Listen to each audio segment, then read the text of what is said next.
mondo della disco music. Il freak. A cavallo fra gli anni 70 e 80 uscì un ballo chiamato freak.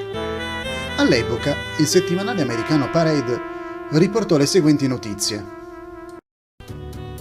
Secondo la polizia, il freak, che travolge le discoteche della nazione, è il nuovo ballo più pericoloso dopo molto tempo. Per alcuni è la danza della morte o la danza del sesso, per altri è la danza della gelosia o la danza dei guai. Quando Jim Moore ha ballato il freak a Detroit con la sua ragazza, un giovane furioso, Jimmy Rogers, avrebbe sparato al suo petto 3 volte. Rogers è stato accusato di omicidio di primo grado. Nella stessa città, Oscar Ross è accusato di aver sparato alla giovane moglie Sharon perché sorpresa a ballare il freak nella casa di un vicino. Nel freak le coppie piegano le ginocchia, allargano le gambe, avanzano l'uno sull'altro muovendo freneticamente le anche finché si toccano. A questo punto alcune coppie tirano indietro mentre altre improvvisano.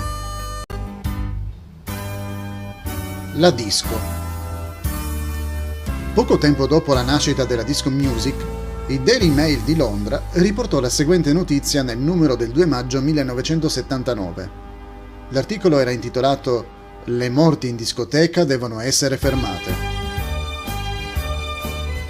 Dopo la morte di uno studente avvenuta la settimana scorsa e che ha portato a 7 il numero dei morti nelle discoteche di Londra in 4 mesi, si raccomanda di agire per porre fine alla violenza nelle discoteche.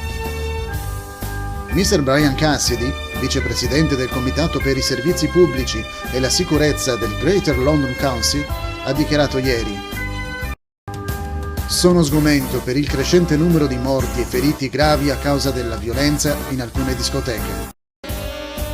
Un 17enne è stato accoltellato a morte dopo aver portato la sua fidanzata in discoteca per festeggiare il loro fidanzamento". Mr. Cassidy ha dichiarato: "Non c'è dubbio che il business delle discoteche sia un'industria in crescita, ma non possiamo permettere che la violenza cresca con essa. Sono sicuro che il sesso ha molto a che fare con le violenze commesse nei nostri club, oltre al pesante ritmo di una musica di natura molto materiale".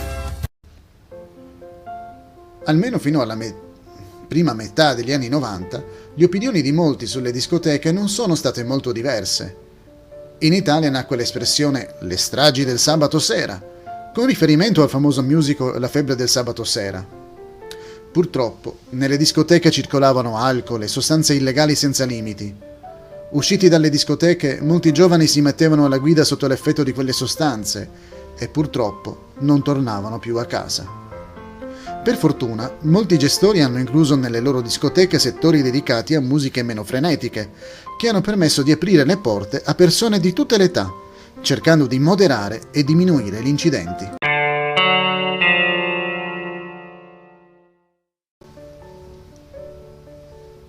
Tutte le discoteche sono malvagie?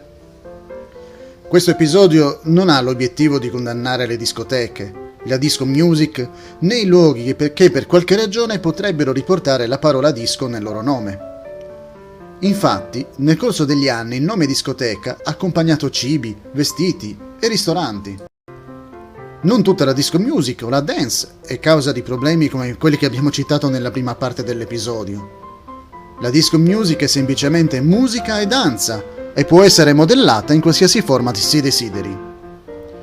Ci sono addirittura ristoranti e altri locali che riportano il nome discoteca ma che poi non hanno una pista da ballo, oppure la disco music non è la musica principale di quei locali.